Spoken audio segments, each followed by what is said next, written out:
Yeah, good evening, our viewers. I'm your host, Mustafa K. Chosen, and in the studios with me, I'm with Benson Chaga. Please, Benson, say Yes, hi please. to our dear viewers.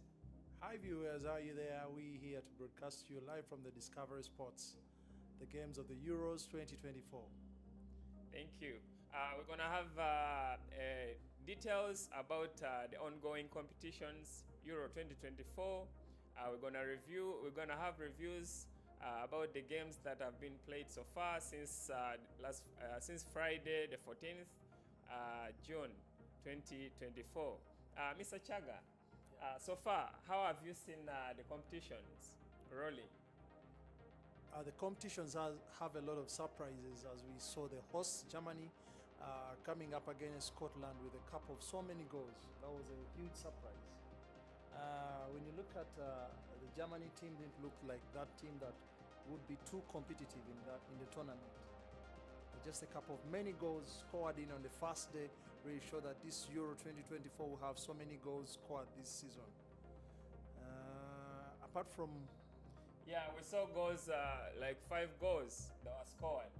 And Scotland managed to only score one consolation goal in a total of 5-1 in the full-time scores. We had goals from in the 10th minute from Vatsi, Musiala in the 19th minute. We had Vatsi, he scored from the 12-yard spot. That's a penalty in the dying minutes of the first half. We had Fulkrug and the 68th minute. He also scored, and then Emily Can in the dying minutes, in the added minutes of the second half. And then we had Rudiger scoring an own goal. Yeah, it was such a big game to him. Actually, Yeah. that game even had a red card for Porteous. Porteous. Got a red card in that game. So It gave Germany an advantage to thrash them down. that means Scotland never scored a goal. They scored for them. It's Rudiger. Actually, Germany scored 6 goals in that match. So that's how Group A, we had another game. That was Switzerland against Hungary. And Switzerland managed to surpass against Hungary. That was 1 goal for Hungary and 3 goals for Switzerland. The game, the scorers for that game, Hungary managed to use Varga to score their 1 goal as a consolation and 60 minute. And Doha scored in the 12th minute for Switzerland.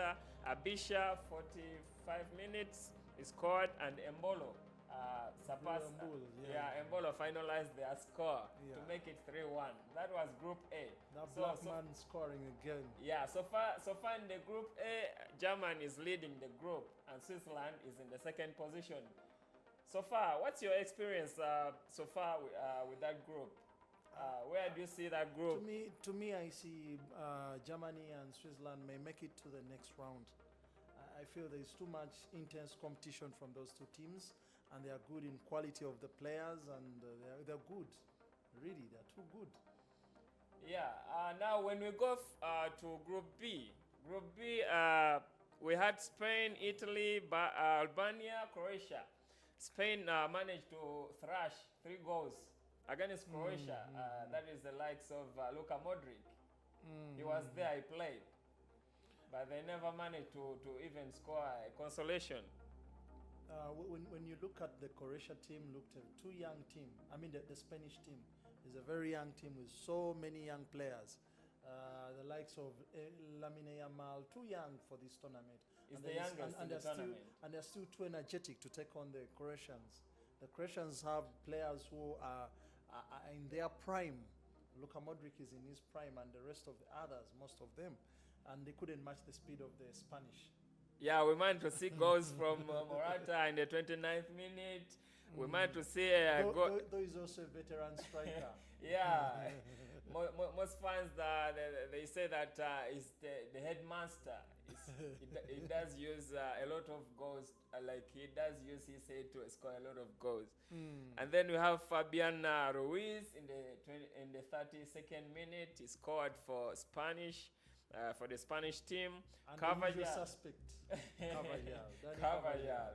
Yeah, Yeah, because I remember in the Champions League when he gave Spain the Champions League title there, and I mean he gave Real Madrid the Champions League title there and then after Yeah. his goal. Yeah. That's why I call him the usual suspect. He comes in those At the right time, at the yeah, right when moment. it's most needed. Yeah. Yeah, so he managed to score in the dying minutes of the first half. So it ended 3-0 in favor of Spain. So Making the Croatians go crying that day. yeah, definitely. So far Spain is leading the group. We also had another game for Italy against Albania. They managed to score 2 goals on 1. We had goals from Bastoni in the 11th minute. That is from Albania. That early goal that shocked Italy. Bajrami. Italy never expected the first goal to them to be at least 1 goal down. So far, it's the fastest goal in the tournament. Yeah. 20 seconds, 23 seconds. Bajrama. It was just like, you guys wake up, we're scoring, and the goal is in, and that is it. And Italy is one of the favorites in the tournament. So because it was of the experience and the players. They're the defending they've done champions it as all. well. Yeah. They're defending champions. Yeah, Italy. And we cannot write off. you can't write them off. Competition. Yeah, you can't write them off. So so they managed to respond in the 11th minute from Bastoni in the 11th minute, and then Barella in the 16th minute to make it a total of 2-1 in the favor of Italy. So far in Group B, Spain is leading the table, is leading the group, and Italy with 3 points and 3 goals. Italy is in the second position in the group. So that means Albania follows up, and then Croatia. Because they are just a goal margin. Yeah, goal margin. And for them, they have a -3. This is a -1. How do you see Group B? Group B, you look at the likes of Spain and Croatia, but that match between Spain and between Italy and Croatia would be a big one. Will be a big one. Big match. Will be a decider for And the second runner. Definitely, because Croatia will come out to prove that, you know what, we need to get to the next round. And Italy will be like, we need to seal it off there and then. Yeah.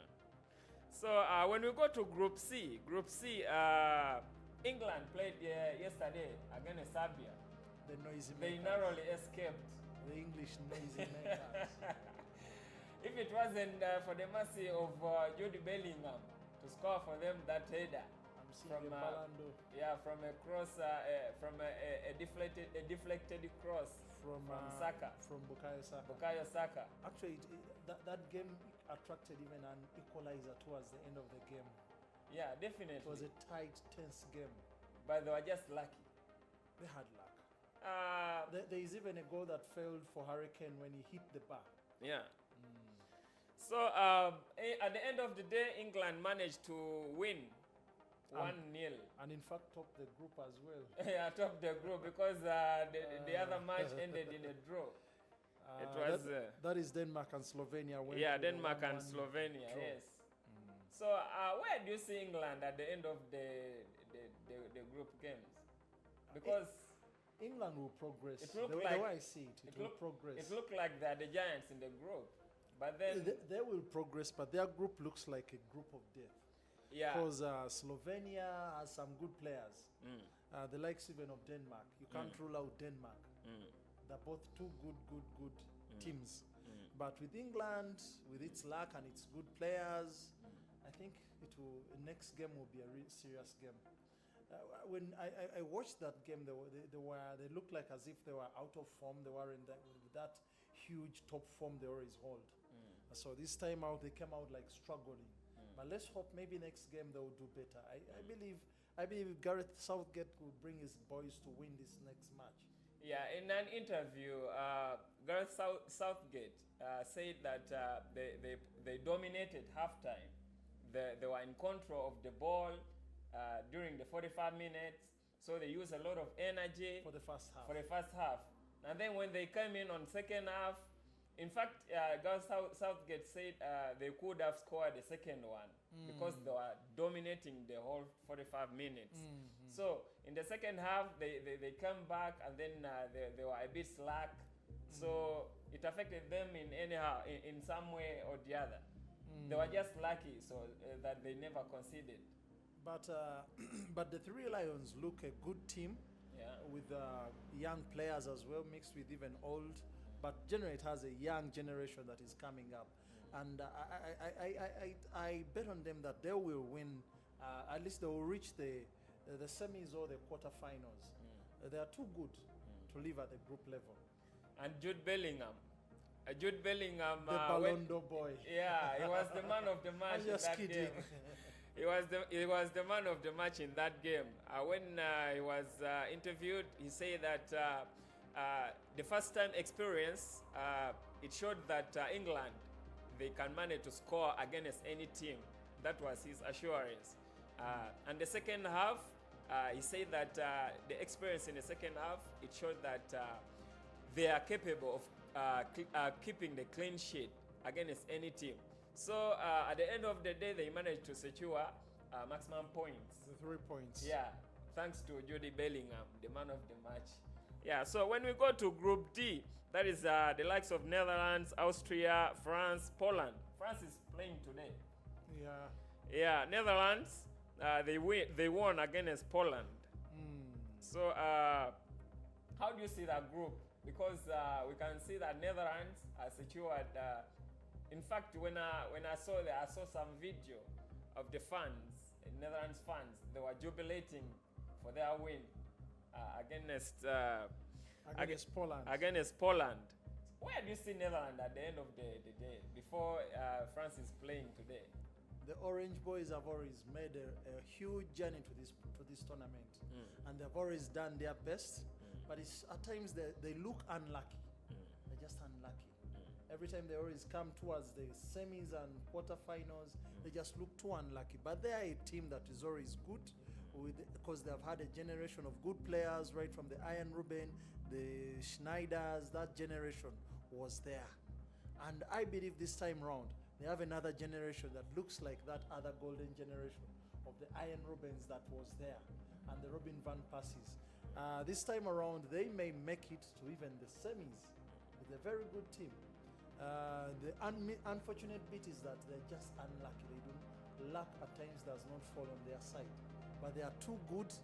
When you get down on paper, they are too good, and even on the pitch, it's just let's keep it at this tense tournament because it's a very hot hitting tournament. So they managed to come from behind and then won the game 2-1.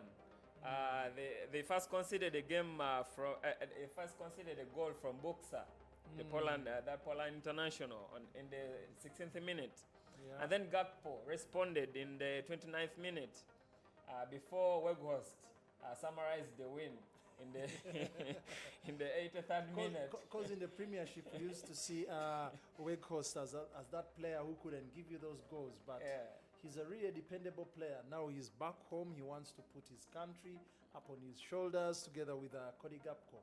There's some bunch of very good players at stake. Because when you look at Weghorst, you just recall the Ruud van Nistelrooy of those days. That Dutch player who used to strike the balls into the net in every angle, in every corner, whether in the 18-yard box or outside the 18-yard box. He could put the balls in the net. So we're just seeing another Ruud van Nistelrooy in the names of Weghorst. And I believe the Dutch team this time round will do better. Yeah, I was waiting for the game against France. Which will be the game of the day. Yeah. But even the Belgium goal and Slovakia, it's another big game to watch. All those who are out there, we will be looking at that line that will be leading the striking side of the Belgians. Leandro Trossard, Kevin De Bruyne, Jeremy Doku, and then Romelu Lukaku. Those three, they're huge shootout of an armory in front of your goal. They're so good. And that midfield of Amadou Onana and Orel Mangala, that's a very another street midfield that will defend the ball, that won't reach even the defense. You'll find the defense of Belgium will have less to do with such a midfield of two pivot defensive midfielders. So the Slovakia defense, it has to be so keen because I can see shots will be firing, chances will be created, a lot of it.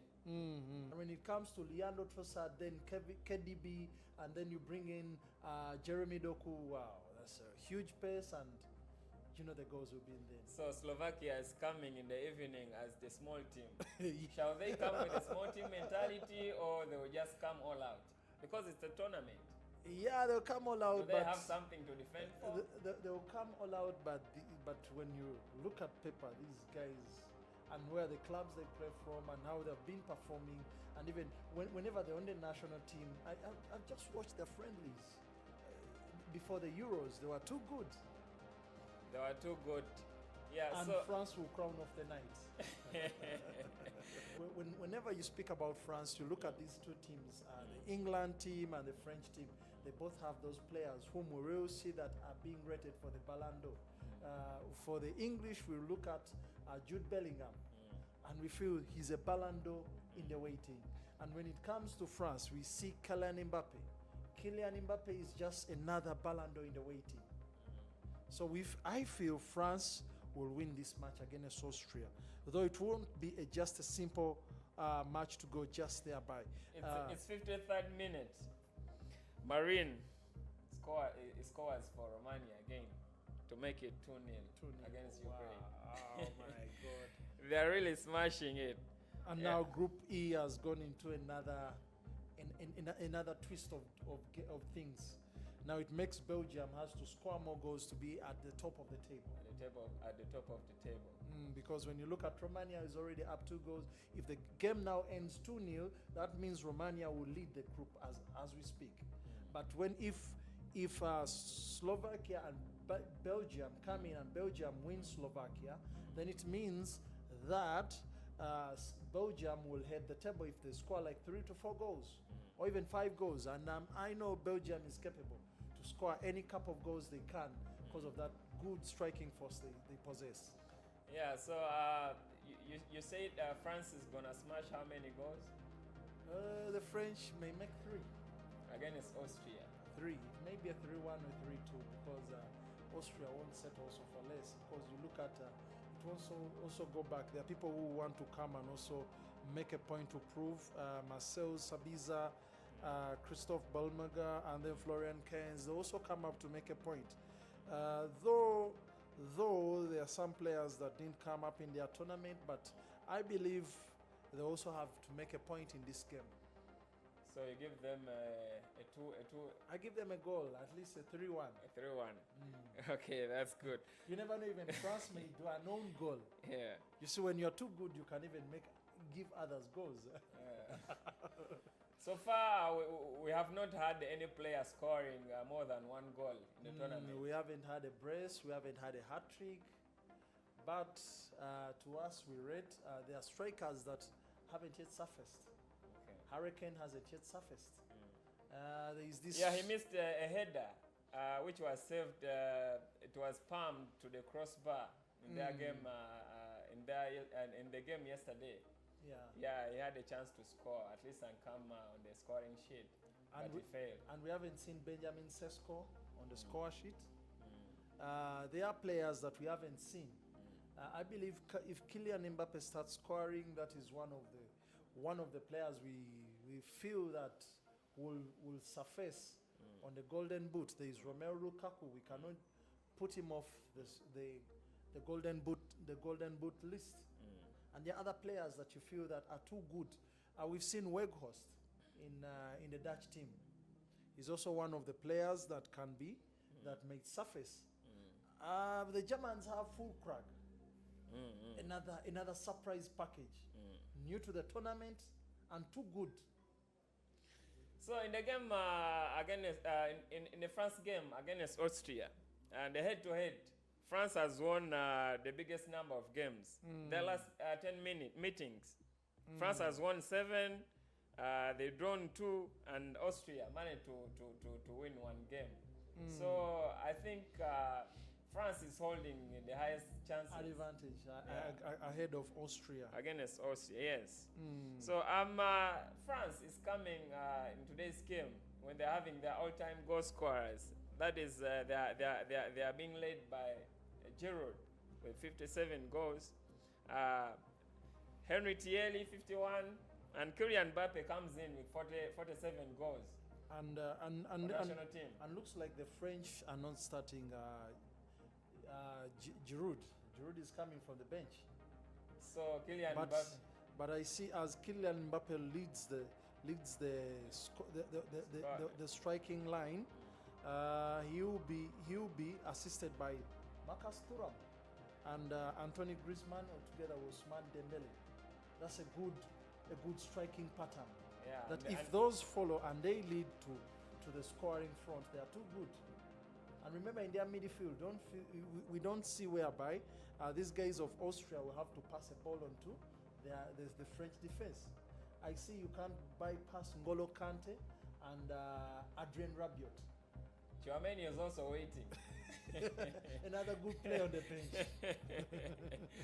So I think Austria doesn't hold any chance. When it comes to their defense, oh my God. Dayot Upamecano, Ibrahim Konate, Jules Kaonde, and Theo Hernandez. They're all such good. Yet you have the William Salibas on the bench. On the bench. That's a very favorite in the Premier League. Is on the bench. That's how good the French team is. Austria doesn't hold any chance tonight. I don't see even the one goal I'm giving them is nowhere. It's just a 3-0 or a 4-0. You are just sympathetic to them. To give them at least... Because you never know, anything can happen in football. It can be a consolation game or even an own goal from them, just because... Like Rudiger did. Definitely. What happened to Germany? Germany had everything. They dominated everything.